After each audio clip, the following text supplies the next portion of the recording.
우리 골로새 3장, 우리가 지금 골로새서 말씀을 1장, 2장, 그리고 오늘 제 3장째 보고 있는데,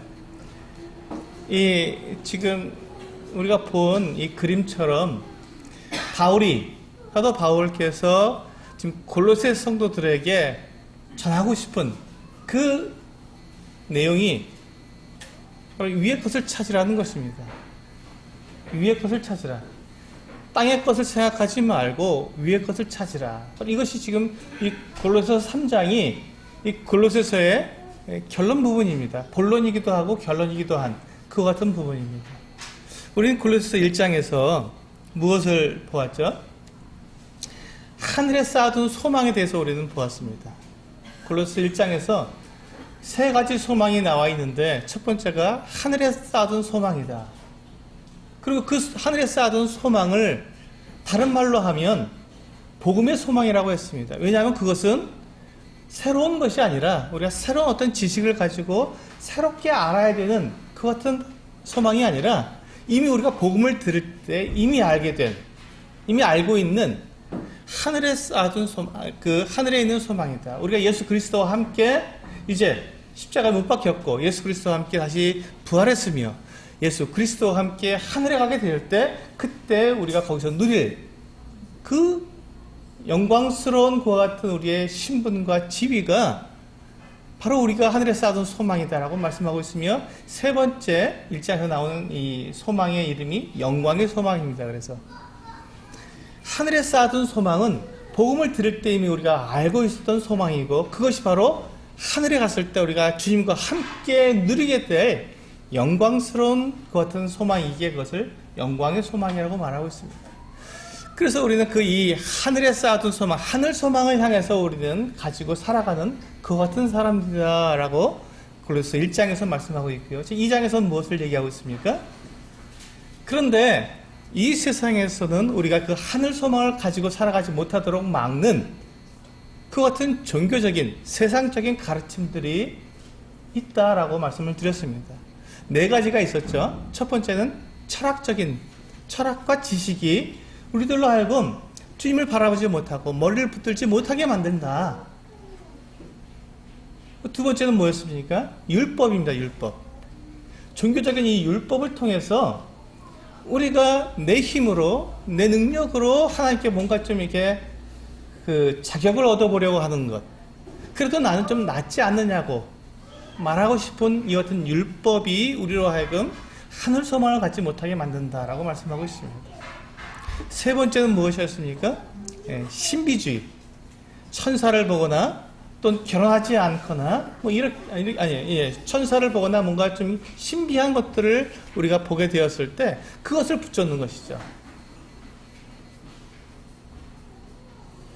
그러나 천사도 또 이것의 신비적인 것들은 결코 우리가 예수 그리스도를 바라보지 못하도록 막습니다. 예수 그리스도께서는 천사보다 얼마나 더 뛰어나는지 히브리서에서 분명히 말씀하시고 있습니다. 그리고 마지막으로 우리로 하여금 그 하늘 소망을 바라보지 못하도록 막는 것이 있었는데 그것이 바로 금욕주의입니다. 금욕주의. 결혼하지 않아도 된다. 어떤 음식들을 먹지 말아라. 그러나 성경은 모든 것이 하나님께서 주어졌기 때문에 모든 음식을 감사함으로 받으면 버릴 것이 없다고 말씀하고 있습니다. 그리고 결혼하지 말라고 하는 그 같은 가르침은 귀신의 가르침이라고 말씀하고 있습니다. 그래서 우리가 이와 같이 세상에서 우리로 하여금 그 하늘 소망을 바라지 못하도록 막고 있는 이와 같은 가르침에서 벗어나서 그럼 우리는 어떻게 해야 하느냐? 그 3장 오늘 말씀과 같이 바울은 이제 위의 것을 찾으라. 위의 것을 찾으라고 말씀하고 있습니다. 우리 1절을 보시면 1절과 2절을 보시면 그러므로 너희가 그리스도와 함께 다시 살리심을 받았으면 위의 것을 찾으라. 거기는 그리스도께서 하나님 우편에 앉아 계시느니라. 위의 것을 생각하고 땅의 것을 생각하지 말라. 2장에서 우리가 본 이 종교적인 가르침 또 이 세상적인 가르침들은 계속 우리로 하여금 이 땅의 것들을 긁어모으도록 예, 땅의 것을 긁어 모으도록 그렇게 말을 하고 있습니다. 땅의 것이 얼마나 소중하냐, 네 육체가 얼마나 소중하냐, 다른 사람보다 좀 더 잘 사는 것, 더 떵떵거리고 사는 것, 더 높은 지위에 있는 것이 얼마나 너에게 소중하냐, 이런 것들이 있어야 너희가 세상에서 인정받고 그렇게 사람답게 살아가는 것 아니냐라고 우리에게 가르쳐 준다는 것입니다. 그런데 그것에서 우리가 눈을 돌려서 그것이 정말 가치가 있는 것인지 우리가 따져보았을 때, 이 땅은 우리가 성경에서 말씀하는 것처럼 70이요 강건하면 80년 사는 세상입니다. 그러나 하늘나라는 영원히 우리에게 주어진 영원한 생명이 우리에게 거기에 있습니다. 그래서 우리가 이 땅에서 70년, 80년 그렇게 다른 사람들에게 인정받으며 살아가는 것을 위해서 거기에 우리의 삶을, 인생을 투자하고 있는 것과 영원한 나라, 영원한 생명을 가지고 주님과 함께 살아갈 것에 대해서 우리가 투자하는 것과 어느 것이 더 가치 있느냐고 성경은 말씀하고 있는 것입니다. 무엇이 더 중요하냐고. 그렇습니다. 성경은 우리에게 이 땅의 것에 우리의 초점을 맞추기보다는 하늘에 있는 것에 우리의 초점을 맞추라고 우리를 촉구하고 있습니다. 우리의 삶은 다만 이 땅에서 잠시 있다가 사라져버리는 그같이 무가치한 인생이 아닙니다. 하나님께서 우리들에게 주신 생명은 영원한 생명이고, 그 영원한 생명, 주님과 함께 영원히 누리도록 우리에게 주신 귀하고 거룩한 생명입니다. 그것을 위해서 우리가 위의 것을 바라보라고 말씀하고 계시는 것이죠. 근데 이제 1절을 보시면, 그러므로 너희가 그리스도와 함께 다시 살리심을 받았으면 위의 것을 찾으라라고 말씀하고 있습니다. 여기 보시니까 이걸 우리가 이제 위의 것을 찾아야 되는데, 위의 것을 찾기 위해서 우리가 주어진 것은 뭐냐면, 우리가 다시 살리심을 받았으면이라고 조건을 붙이고 있죠. 여러분 어떻습니까? 여러분 다시 살리심을 받으신 분들입니까? 예수 그리스도와 함께 다시 살리심을 받으신 분들입니까? 예, 그렇다면 다시 살림을 받았다면 거기엔 또 어떤 조건이 붙냐면 우리가 죽어야 했다는 것입니다. 다시 살려면, 두 번째 다시 살아난 사람이라면 그 조건은 우리가 먼저 죽었어야 한다는 것이죠. 죽어야 다시 살아나는 것이니까요. 그래서 먼저 우리가 이 골로새서 3장에서 우리가 살펴볼 것은 다시 살아난 삶보다는 먼저 죽은 삶에 대해서 한번 살펴보도록 하겠습니다. 우리 5절 보시면 그와 같이 말씀하고 있죠. 그러므로 땅에 있는 지체를 죽이라. 곧 음란과 부정과 사욕과 악한 정욕과 탐심이니 탐심은 우상 숭배니라. 여기 보시면 땅에 있는 지체를 죽이라고 말씀하고 있습니다. 우리는 먼저 죽어야 하는 것이죠. 죽어야 다시 살 수 있는 것이니까요.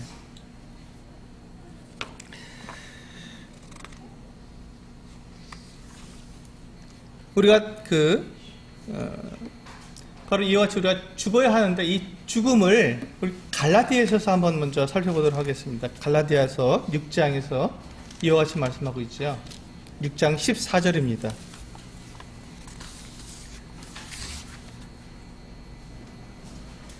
우리 한 목소리로 같이 읽어보겠습니다. 시작. 그러나 내게는 우리 주 예수 그리스도의 십자가 외에 결코 자랑할 것이 없으니 그리스도로 말미암아 세상이 나를 대하여 십자가에 못 박히고 내가 또한 세상을 대하여 그러하니라. 여기 보시면 내가 그리스도로 말미암아서 세상이 나를 대해서 십자가에 못 박혔다고 말씀하고 있습니다. 십자가에 못 박혔다는 말이 무슨 말입니까? 죽었다는 말입니다. 십자가에 못 박혔다는 말은 그냥 내가 고통을 당한다 이런 말이 아닙니다. 십자가에 못 박혔다는 말은 무엇입니까? 가장 처참한 죽음을 죽었다는 것입니다. 우리는 어떤 고통을 당할 때 우리는 십자가를 졌다고 이야기합니다. 그러나 그 고통보다 십자가는 정말로 우리의 죽음을 의미하고 있는 것입니다. 다만 어떤 괴로움과 고통을 당하는 것이 십자가라면 그것은 십자가가 주는 분명한 의미는 아닐 겁니다. 십자가는 우리의 죽음을 이야기하고 있는 것입니다. 주님께서 다만 십자가를 지셨을 때 다만 고통만 당하시고 끝나셨다면 우리의 죄가 여전히 우리에게 남아있을 것입니다. 그러나 주님께서 십자가를 치셨을 때 그것이 죽음이었고 가장 괴로운 그 어떤 죽음이셨기 때문에 그 죽음으로 인해서 우리가 생명을 얻은 것입니다. 그러면 우리가 십자가에 함께 못 박혔다는 것은 우리 또한 죽었다는 것을 말씀하고 있는 것이지요. 그래서 여기서 보시면 그리스도로 말미암아서 세상이 나를 대하여 십자가에 못 박혔다. 그렇다면 내가 세상과 나의 관계는 어떻습니까? 죽은 관계입니다. 죽었다는 것이죠. 죽었다면 더 이상 아무 관계가 없는 것입니다. 세상이 우리에게 와서 무엇이라고 말을 해도 우리를 위협하거나 우리를 유혹하거나 그 어떤 행동을 해도 죽은 사람은 거기에 아무 반응을 할 수 없습니다. 세상이 우리에 대해서 십자가에서 이미 못 박혔다면 우리는 세상과 아무런 관계가 없어야 합니다. 죽으면 아무 관계가 없는 것이고 그것으로 끝나는 것이기 때문에 그렇습니다. 우리 그 앞장으로 갈라디아서 5장 24절 말씀도 같은 말씀을 하고 있죠. 한번 보시겠습니다. 갈라디아서 5장 24절 제가 읽겠습니다. 그리스도 예수의 사람들은 육체와 함께 그 정욕과 탐심을 십자가에 어떻게 했다고요? 못 박았다고요. 그 정과 욕심을 십자가에 못 박았다고 말씀하고 있습니다. 그러니까 우리가 가만히 보시면요, 우리가 그 십자가에 못 박았다, 우리가 죽었다라고 말하는 것을 우리가 종종 너희 자아를 죽여라 이런 말을 많이 듣게 되죠. 이 자아를 죽인다는 말을 통해서 우리가 많이 혼돈하고 있는 것이, 그렇다면 나는 완전히 없는 것인가? 나는 완전히 내 존재 자체가 없어지고 그냥 그리스도만 나타나야 되는 것인가? 이렇게 생각하기 쉽습니다. 그러니까 많이 이게 혼란스럽습니다. 그런데 지금 우리가 십자가에서 우리가 못 박아 죽여야 하는 것이 무엇인지 분명히 말씀하고 있는 그것은 뭐냐면 정욕과 탐심이라고 지금 말씀하고 있습니다. 육체와 함께 그 정욕과 탐심을 십자가에 못 박았다. 우리가 십자가에 못 박혔을 때 우리가 세상에 대해서 우리가 십자가에 못 박아 죽은 것은 이 정욕과 탐심인 것입니다. 우리들의 이와 같은 악한 것들, 죄악된 것들을 우리가 십자가에 못 박아 죽인다는 것이에요. 우리는 그것과 상관없이 살아간다는 것입니다. 왜? 우리의 모든 죄가 예수 그리스도와 함께 십자가에 못 박혀 죽었기 때문에, 사라졌기 때문에, 주님께서 우리의 모든 죄를 다 용서해 주셨기 때문에 우리는 더 이상 죄와 상관없는 사람들이 되었다는 것입니다. 우리 다시 골로새 3장으로 와서 보시면요, 이 부분에 대해서 우리가 방금 우리 3장 5절 말씀 읽었지 않습니까? 그러므로 땅에 있는 지체를 죽이라. 죽이라는 것이 뭘 죽이라고 그랬죠? 음란과 부정과 사욕과 악한 정욕과 탐심이니, 이런 것들을 죽이라는 것입니다. 그리고 그 다음에 8절과 9절 말씀 보시겠습니다. 이제는 너희가 이 모든 것을 벗어버리라. 뭘 벗냐면요, 곧 분함과 노여움과 악의와 비방과 너희 입에 부끄러운 말이라. 너희가 서로 거짓말을 하지 말라. 옛사람과 그 행위를 벗어버려라. 이렇게 되어 있습니다.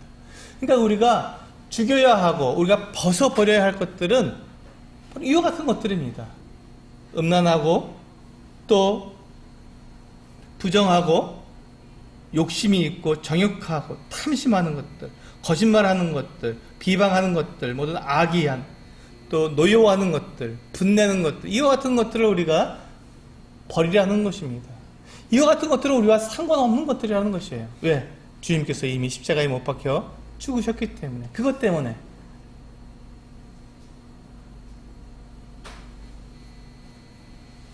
우리가 그와 같은 것들을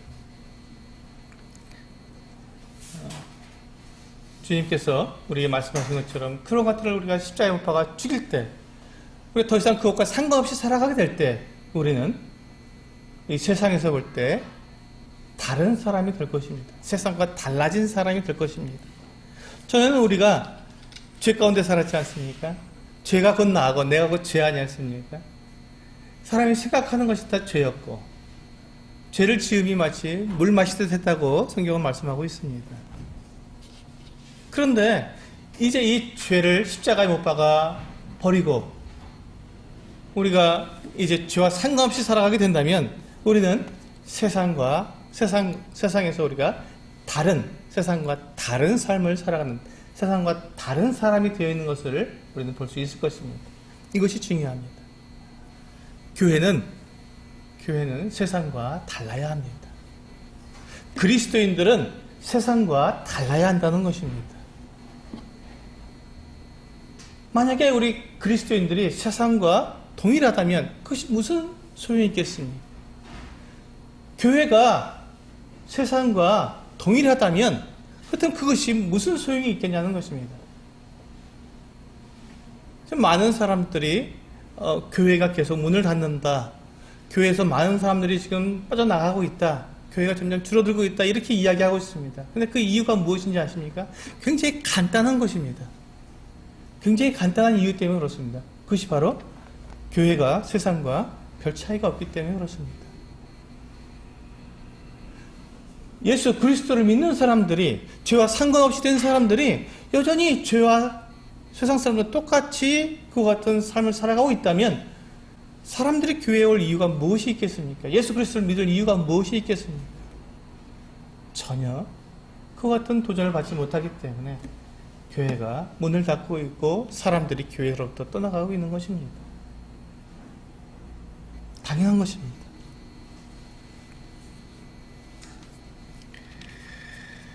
그런데 슬픈 일은요, 많은 사람들이 이렇게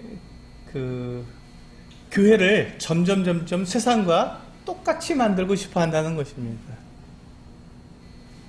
비근한 사람들이 주로 이야기하고 있는 것이 뭐냐면, 왜 하루 종일 교회에 나와서 있어야 되냐는 거예요. 주일날, 휴일날 왜 하루 종일 교회에 나와서 있어야 됩니까? 라고 묻습니다. 그냥 잠깐 예배만 드리고 얼른 가서 다른 사람과 똑같이 놀러도 가고 또 뭐 쉬기도 하고 또 사람들도 만나고 다른 볼일도 보고 얼마든지 하면 좋지 않습니까? 라고 말을 합니다. 그런데 점점 그렇게 해서 교회에 있는 시간들을 줄여줬더니 어떤 일이 생깁니까? 교회가 세상하고 똑같은 거예요. 그리스도인의 삶이 세상의 사람들과 똑같은 거예요. 아무 차이가 없습니다. 그러니까 그 삶 속에서 무엇이 나타납니까? 그리스도가 나타날 수가 없는 것입니다. 그러니 빛을 잃고 교회의 맛을, 그리스도인들의 맛을 잃어버리는 것이지, 세상과 똑같아지는 것입니다. 그래서 우리는 우리의 이 세상의 것들, 땅의 것들, 우리가 죄와 관련된 것들을 십자가에 못 박아 죽이고, 이제 그렇게 십자가에 못 박아 죽였을 때 우리는 비로소 그리스도와 함께 다시 살아나는 그 어떤 삶을 시작할 수 있게 되는 것입니다. 1절 말씀을 다시 한번 보시면요, 그러므로 너희가 그리스도와 함께 다시 살리심을 받았으면 위의 것을 찾으라. 거기는 그리스도께서 하나님 우편에 앉아 계시느니라. 우리가 악과 죄와 더러운 것을 벗어버리면 비로소 주님을 입을 수 있는 것입니다. 우리 구약성경, 우리 스가랴서 말씀을 한번 보시겠습니다. 구약성경 스가랴서 3장 말씀입니다.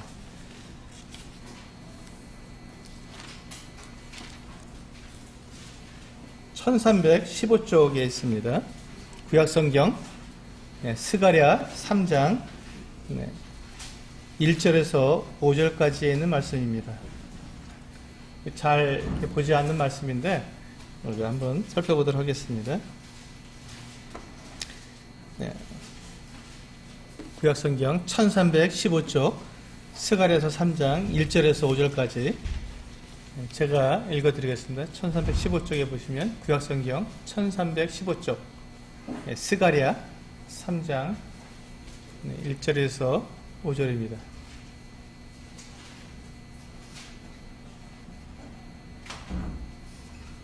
스가랴 1315쪽에 있습니다. 구약성경 1315쪽. 제가 읽어드리겠습니다. 대제사장 여호수아는 여호와의 천사 앞에 섰고 사탄은 그의 오른쪽에 서서 그를 대적하는 것을 여호와께서 내게 보이시니라. 여호와께서 사탄에게 이르시되 사탄아 여호와께서 너를 책망하노라. 예루살렘을 택한 여호와께서 너를 책망하노라. 이는 불에서 꺼낸 그슬린 나무가 아니냐 하실 때 여호수아가 더러운 옷을 입고 천사 앞에 서 있는지라. 여호와께서 자기 앞에 선 자들에게 명령하사 그 더러운 옷을 벗기라 하시고 또 여호수아에게 이르시되 내가 내 죄악을 제거하여 버렸으니 내게 아름다운 옷을 입히리라 하시기로 내가 말하되 정결한 관을 그의 머리에 씌우소서 하매 곧 정결한 관을 그 머리에 씌우며 옷을 입히고 여호와의 천사는 곁에 섰더라. 여기 보시면 이 대제사장 여호수아가 나온다. 이 여호수아는요, 그 이스라엘 백성들을 가나안에 데리고 들어간 그 여호수아, 모세의 후계자인 여호수아가 아니라 지금은 그때로부터 많은 시간이 흘러서 한 대제사장이 있었는데 그 대제사장의 이름이 여호수아, 같은 이름이 동명이인입니다. 이 동명이인이 이 대제사장입니다. 이 사람은 대제사장이에요. 이 대제사장 어떤 사람입니까? 이 이스라엘 백성들을 대신해서 하나님께 이 죄를 용서받는 하나님의 거룩한 사람입니다. 근데 이 사람이 지금 여호와 앞에 섰는데, 여호와의 천사 앞에 섰는데 그의 옷이 더럽다고 말하고 있습니다. 더러워졌다고. 그래서 사탄이 하나님께 이 대제사장 여호수아를 송사를 합니다. 저가 이렇게 더러우니 하나님께 책망하도록 그를 송사하는 것이죠. 이것은 무슨 말이냐면 지금 이스라엘 백성들이 이 대제사장 여호수아는 이스라엘 백성들을 대신하는 것인가요? 이스라엘 백성들이 온갖 더러운 일들을 행한다는 것입니다. 악하고 더럽고 음란한 행동들을 하고 있다. 그래서 그들이 그 대제사장의 옷이 더러워졌다고 말을 하고 있는 것입니다. 그래서 사탄이 그를 이 대제사장 여호수아를 이렇게 송사하고 있으니까 하나님께서 이 사탄에게 뭐라고 말씀하시냐면 사탄아, 네, 2절에 보시면 사탄아 여호와께서 너를 책망하노라. 예루살렘을 택한 여호와께서 너를 책망하노라. 이렇게 말씀하시는 거예요. 하나님께서 이미 이 예루살렘을 택하셨고 하나님께서 이스라엘을 택하셔서 그를 갖다가 거룩하게 부르셨는데 그가 그를 유혹해서 사탄이 이 이스라엘 백성들을 유혹해서 우상에 빠지게 하고 온갖 더러운 일에 빠지게 했던 이와 같은 것들을 보면서 사탄이 그렇게 하면서 이 이스라엘 백성들을 지금 하나님께 송사하고 있을 때 하나님께서는 이 사탄을 책망하셨습니다. 그리고는 하나님께서 천사에게 말씀하십니다. 이 대제사장 여호수아의 이 더러운 옷을 벗기고 아름다운 옷을 입혀라. 아름다운 옷을 입혀라. 하나님은 우리들의 이 더러운 삶, 우리들이 그와 같이 죄악되고 더러운 삶에 대해서 이미 그것을 벗기고 아름다운 옷을, 거룩한 옷을 우리에게 입힐 계획을, 준비를 다 하신 것입니다. 그리고 그것을 예수 그리스도를 통해서 우리들에게 입히셨지 않습니까? 예수 그리스도의 그 피로 말미암아 우리의 모든 죄를 다 용서해 주시고 우리를 거룩한 옷으로 입히셨지 않습니까? 그래서 이 스가랴가 그 뒤에 하나님 그에게 정결한 관도 씌워 주십시오. 대제사장이니까 당연히 여호와께 거룩이라고 하는 이 관을 쓰고 있어야 합니다. 주님께서 그에게 거룩 정결한 관도 씌우러 가셔서 그가 정결한 관도 씌웠습니다. 쓰게 되었습니다. 이것이 바로 지금 오늘 우리들의 모습입니다. 우리가 지금 벗어야 할 옷, 우리의 더러운 옷들은 하나님 앞에서 우리 사탄이 우리를 송사할 수 있습니다. 사탄이 우리들에게 말을 합니다. 너 그렇게 해갖고 네가 무슨 그리스도인이라고 말하냐? 너 정말 구원받은 거 맞아? 네가 그렇게 정말 음란하고 죄악되고 더럽고 악하고 욕하고 거짓말하고 그렇게 살아가면서 네가 무슨 거듭난 사람이라고, 네가 구원받은 사람이라 말할 수 있다고 그렇게 우리를 송사합니다. 그때 주님께서 우리에게 말씀하시죠. 사탄을 책망하십니다. 내가 택한 자가 아니냐, 내가 부른 자가 아니냐, 내가 이미 거룩하게 간 자가 아니냐, 그의 더러운 옷을 벗기고 아름다운 옷을 입혀라. 그게 바로 지금 오늘 우리들의 모습입니다. 우리는 그 말씀에 순종해서 우리에게 있는 이 더러운 것들을 벗어버리고 우리는 주님께서 우리에게 준비해 놓으신 거룩하고 아름다운 옷을 입어야 한다는 것이죠. 그것이 지금 골로새 3장 1절에 있는 말씀입니다. 다시 본문으로 돌아오셔서요. 그러면 너희가 그리스도와 함께 다시 살리심을 받았으면 위의 것을 찾으라. 거기는 그리스도께서 하나님 우편에 앉아 계시느니라. 위의 것을 생각하고 땅의 것을 생각하지 말라. 이는 너희가 죽었고 너희 생명이 그리스도와 함께 하나님 안에 감추어졌음이라. 우리가 한번 생각해 보시기 바랍니다. 우리의 생명이 어디에 감춰져 있다고요? 우리의 생명이 그리스도와 함께 하나님께 감추어져 있다고 말씀하고 있습니다. 우리의 생명은 이 땅에 있는 것이 아닙니다. 하나님께 있는 것입니다. 그러면 하나님께 있는 하나님 앞에 그리스도와 함께 하나님께 감추어져 있는 이 생명은 안전하겠습니까? 아니면 불안하겠습니까? 가장 안전하지요. 가장 안전합니다. 우리 요한복음에서 한번 찾아볼까요? 요한복음 10장 말씀을 한번 보도록 하겠습니다. 이것이 얼마나 안전한지 우리 요한복음 10장 말씀을 한번 보도록 하겠습니다.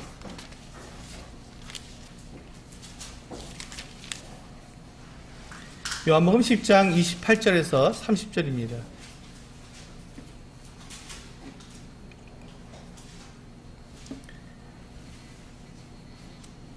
요한복음 10장 28절에서 30절.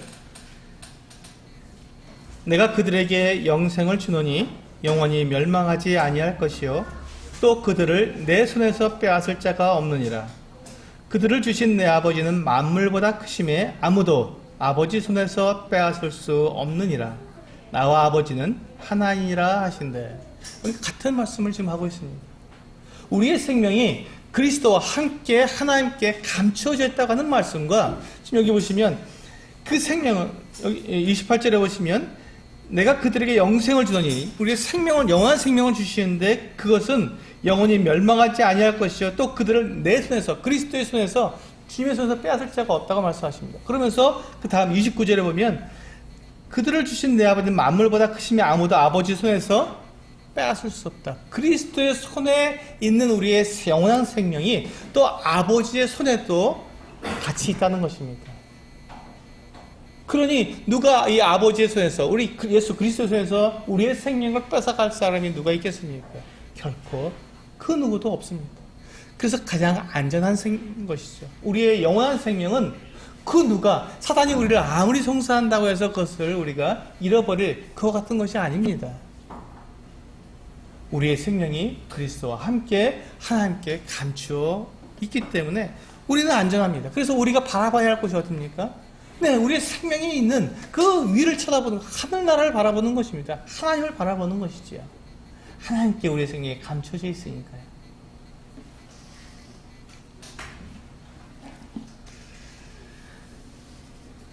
우리의 눈을 들어서 이 하늘을 보게 되면 그렇다면 우리는 그리스도와 함께 살아가는 사람들입니다. 그렇다면 우리는 그리스도와 함께 살아가는 사람들입니다. 더 이상 이 죄와 허물이 우리를 주장하지 못하고 오직 그리스도와 함께 또 성령께서 우리를 인도해 주시는 것입니다. 우리가 눈을 들어서 하늘을 보게 되면 우리의 생명이 영원히 보장되어 있고 그 안전이 보장되어 있는 것을 우리는 보게 됩니다. 또한 우리는 그 영원한 생명 가운데서 그리스도와 함께 영광중에 다시 나타나게 될 것입니다. 우리가 눈을 들어서 우리가 위를 바라보게 되면 이와 같은 것들이 보인다는 것입니다. 이 안전함, 거룩함, 정결함, 그리고 영광스러움이 거기에서 우리의 눈에 보인다는 것입니다. 이것을 본 사람이 이 세상에 이 가치 없는 것들의 그 마음을 줄 수가 있겠습니까? 이 영광스러움을 본 사람이 이 세상 것들을 얻으려고 그 갈퀴를 들고 이 땅에 있는 그 덤불들을 긁어 모을 수가 있겠습니까? 그렇지 않습니다. 그것들은 아무런 쓸모없는 것들이고 우리와 상관없는 것들이 된 것입니다. 그래서 우리는 이 세상의 더러움에 다시 빠질 수가 없습니다. 우리는 그것에 우리의 마음을 둘 수가 없습니다. 혹시 우리가 실수로 우리 연약함으로 우리가 죄에 잠깐 빠질 수도 있겠습니다. 그럴 때 우리가 주님께서 하시는 것이 무엇입니까? 예, 주님께서 우리를 용서해 주시지 않습니까? 우리 더러운 옷들을 새로운 옷으로, 거룩한 옷으로 우리에게 새로 입혀주지 않습니까? 우리 주님 앞에 나가서 우리의 잘못을, 우리의 죄악됨을 고백하고 주님 앞에 자백하게 될 때 주님께서 우리를 용서해 주시겠다고 분명히 약속해 주셨기 때문에 주님의 용서는 영원한 용서이고 결코 포기될 수 없는 그 같은 용서이기 때문에 혹 우리가 실수로 우리가 연약함으로 우리가 죄에 빠지게 된다면 주님께 나와서 주님께 자백하고 용서를 구하시길 바랍니다. 그래서 우리는 세상과 다른 삶을 살아가는 사람들입니다. 우리 12절 본문으로 돌아오셔서요. 골로새 3장 12절 말씀을 한번 보시겠습니다.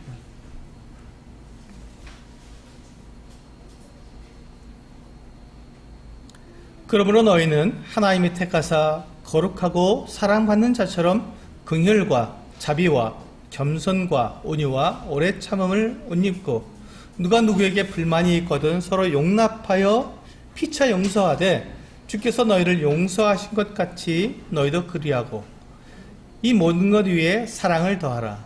이는 온전하게 매는 띠니라. 그리스도의 평강이 너희 마음을 주장하게 하라. 너희는 평강을 위하여 한 몸으로 부르심을 받았으나니 너희는 또한 감사하는 자가 되라. 그리스도의 말씀이 너희 속에 풍성히 거하여 모든 지혜로 피차 가르치며 권면하고 시와 찬송과 신령한 노래를 부르며 감사하는 마음으로 하나님을 찬양하고 또 무엇을 하든지 말에나 일에나 다 주 예수의 이름으로 하고 그를 힘입어 하나님 아버지께 감사하라. 이것이 우리가 입을 옷입니다. 이것이 우리가 입어야 할 새로운 옷입니다. 이 새로운 옷은 네 가지 색깔의 아름다운 그 실로 수놓아져 있는데 그 네 가지 색깔의 아름다운 이 색깔의 실이 어떤 것이냐면 이 용서라는 것입니다. 용서라는 실이 있습니다. 용서하고 용납하라고 되어 있습니다. 그렇습니다. 우리는 이제 우리가 악과 더러운 것과 이기적인 이기심과 탐욕과 이 모든 것들을 다 버렸기 때문에 우리는 우리에게 잘못하는 사람들에 대해서 용서할 수 있고 그들을 받아줄 수가 있습니다. 그래서 용납이라고 하죠.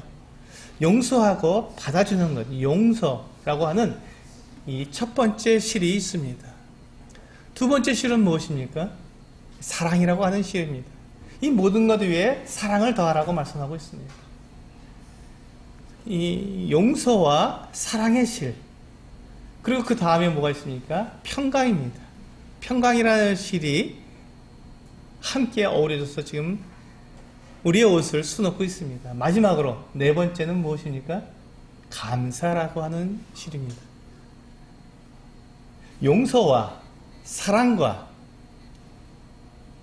평강과 감사, 이 네 가지 실이 정말 아름답게 짜여져서 우리가 입을 이 거룩한 옷을 수놓고 있다는 것입니다.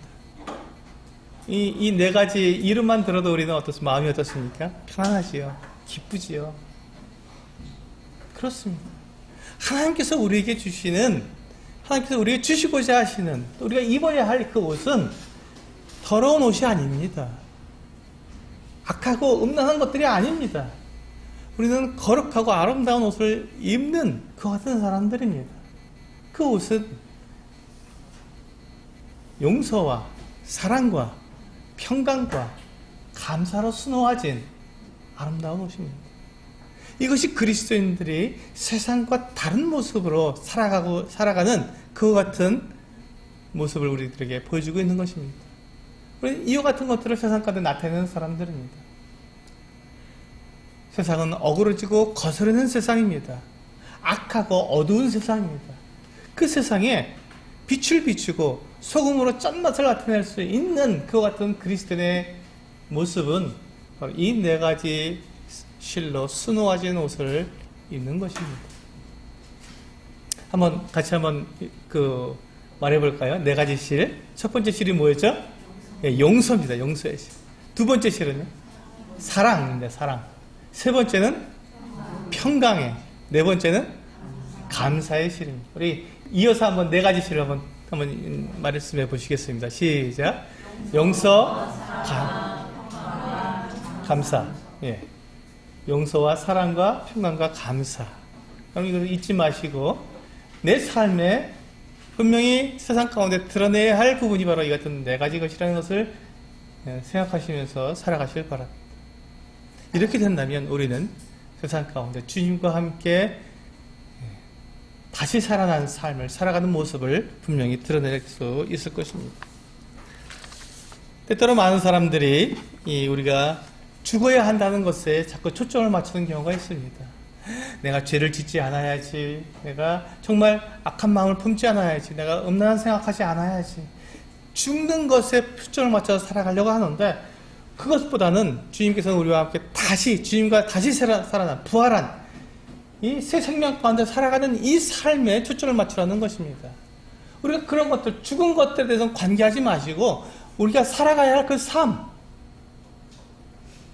용서하시고 사랑하시고 평강을 나타내시고 그리고 감사하신다면 이와 같은 더러운 것들은 이미 우리에게서 떠나가 버린 것들입니다.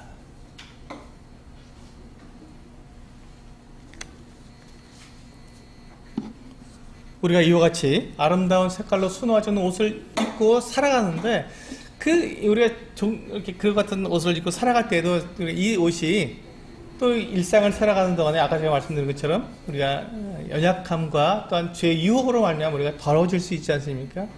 그때 우리가 어떻게 그렇게 더러워지지 않고 우리의 삶을 깨끗하게 살아갈 수 있는지 바울은 그 뒤에 우리의 일상생활에 대해서 말씀해 주고 있습니다. 18절부터 4장 1절까지입니다. 3장까지만 적어놨는데요. 4장 1절까지가 한 본문으로 되어 있습니다. 18절에 보시면 아내들아 남편에게 복종하라 이는 주 안에서 마땅하니라. 이게 첫 번째 우리가 일상생활 가운데서 우리의 이 아름다운 옷을 입고 살아가는 이 삶의 모습인 것입니다. 구체적으로 우리는 우리의 가정이 주님 앞에서 안정되어야 합니다. 신앙생활은 가정의 안정으로부터 시작되는 것입니다. 가정이 온전히 주님 앞에 드려지지 않으면 우리는 온전한 신앙생활을 할 수 없습니다. 우리의 그 거룩한 옷이 빛을 나타낼 수 없다는 것입니다. 그래서 주님께서는 부부간의 가정에서 가장 중요한 관계는 부부간의 관계입니다. 남편과 아내가 얼마나 서로를 사랑하고 그들이 온전하게 하나님 앞에서 살아가느냐가 이게 중요합니다. 가정은 남편과 아내, 이 부부가 하나가 되었을 때 비로소 가정이 이루어지게 되는 것입니다.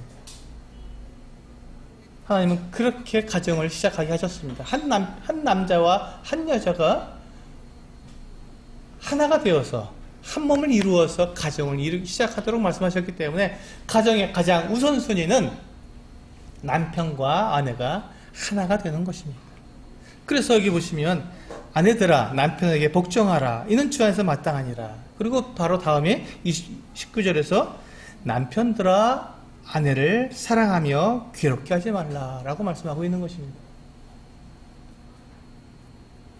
많은 가정들이 세상에 저도 어린이 사역을 하고 또 청소년 사역을 하다 보면 많은 가정에서 문제가 일어나는 것이 부모들이 이 부부간의 관계를 우선시하지 않고 그것보다 더 먼저 우선되는 게 자녀들에 대해서 더 우선하기 때문에 문제가 생깁니다.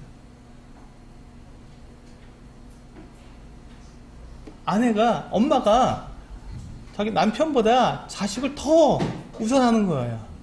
물론 아이들이 어렸을 때 우리 그 윤하나 우리 시시처럼 이렇게 어린 아이 때는 엄마의 극진한 돌봄이 필요합니다.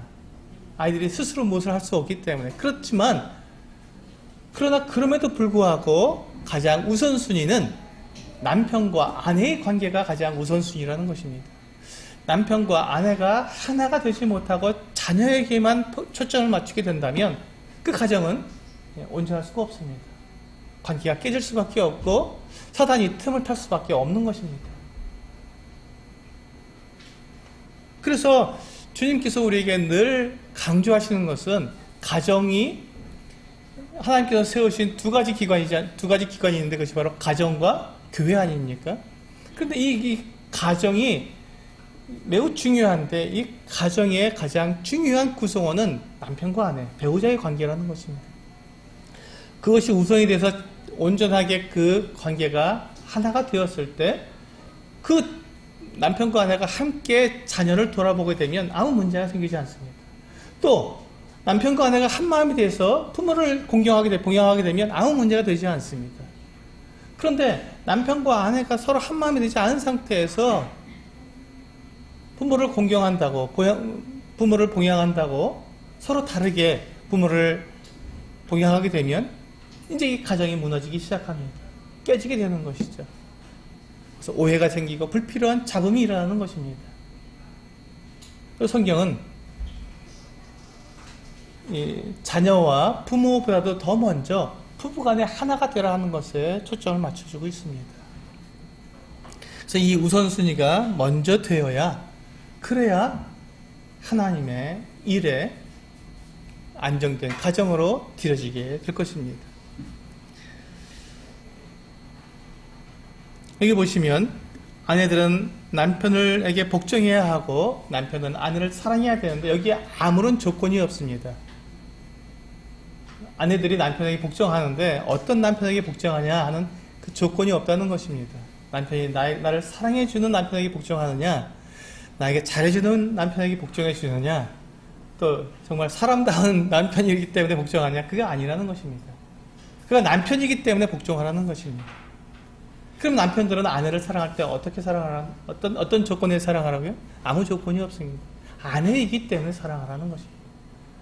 아내가 사랑스러울 때 사랑하는 것이 아니라, 맛있는 밥을 해줄 때 사랑하는 것이 아니라, 내 아내가 어떠한 모습인지 내 아내이기 때문에, 내와 한 몸이기 때문에 사랑하라는 것입니다. 그리고 그 다음에 20절에 보시면 자녀들아 모든 일에 부모에게 순종하라라고 되어 있습니다. 이것이 모든 일에 순종하라고 되어 있죠. 자녀들은 모든 일에 부모에게 순종해야 합니다.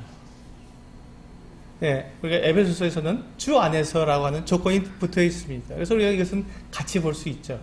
주 안에서 부모에게 모든 일에 부모에게 순종해야 합니다. 그리고 우리가 자녀들을 가르칠 때 그렇게 가르쳐야 합니다.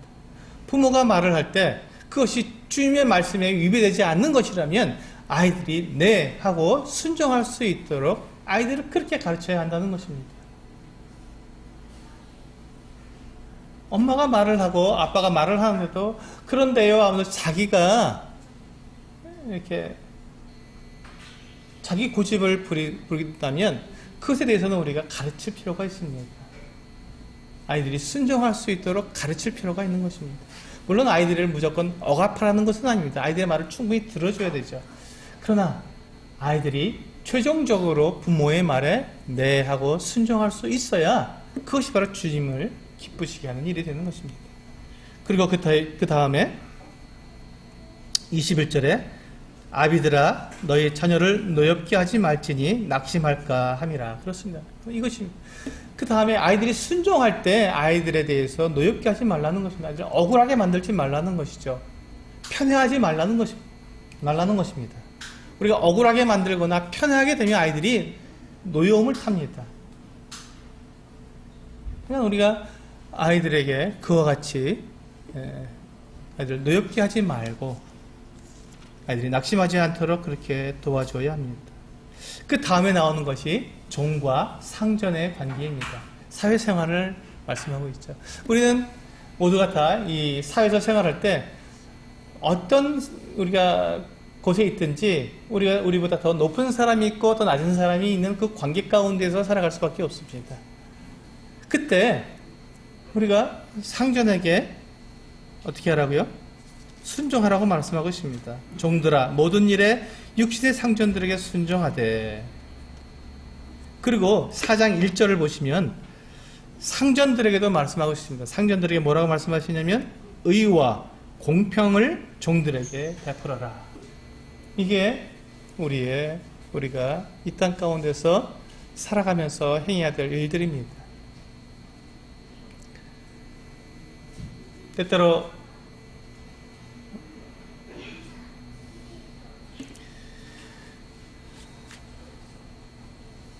우리의 삶 속에서 우리가 주님께서는 우리에게 입혀주신 이 거룩한 옷, 아름다운 옷을 잊어버리고 우리는 세상과 같이 되려는 그와 같은 유혹을 받을 때가 있습니다. 그때마다 우리가 우리의 눈을 들어서 위의 것을 찾으신다면, 위의 것을 생각하고 땅의 것을 생각하지 않게 된다면 바로 이와 같은 것들이 우리에게서 다시 기억날 것이며 우리는 그와 같은 거룩함을 유지하게 될 수 있을 것입니다. 우리는 골로새 3장을 통해서 이렇게 배우면서 그런데 많은 분들이 이와 같은 이야기합니다. 그렇습니다. 우리가 하늘의 소망을 두고 살아가는 것은 맞는데 그런데 우리가 여전히 땅에서 살아가고 있지 않습니까? 우리 육신이 있는데 어떻게 그렇게 살아갈 수 있습니까? 라고 묻는 분들이 있습니다.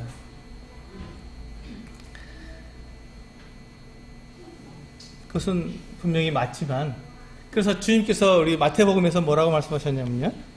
가이사의 것은 누구에게 바치고 그러면? 가이사에게 바치고 하나님의 것은 하나님께 바치라고 말씀하고 있습니다. 이것이 무슨 뜻입니까?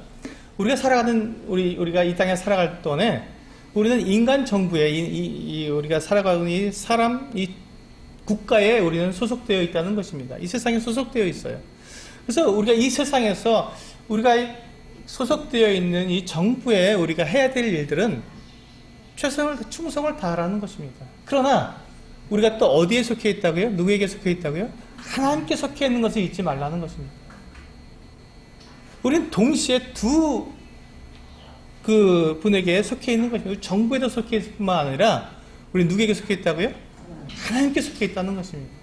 그래서 우리의 삶의 목적은, 궁극적인 목적은 이 땅에서 살아가지만 하늘의 목적을 둔다는 것은 무엇입니까? 하나님께 목적을 두고 살아간다는 것입니다.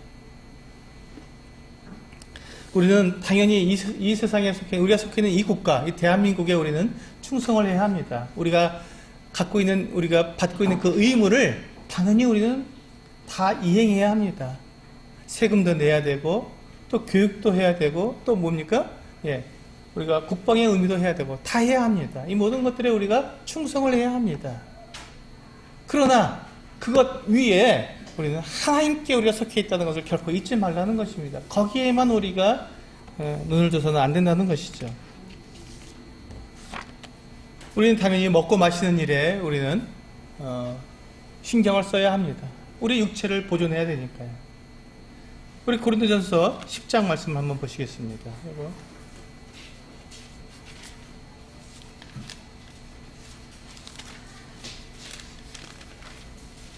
고린도전서 10장 31절입니다.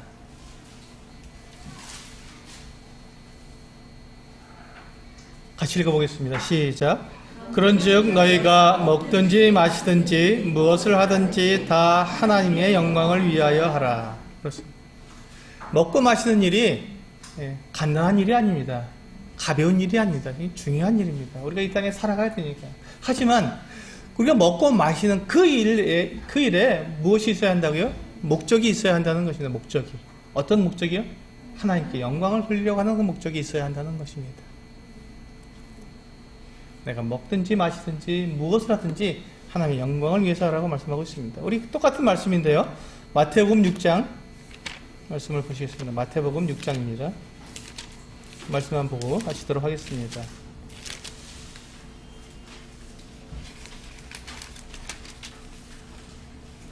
마태복음 6장 33절입니다.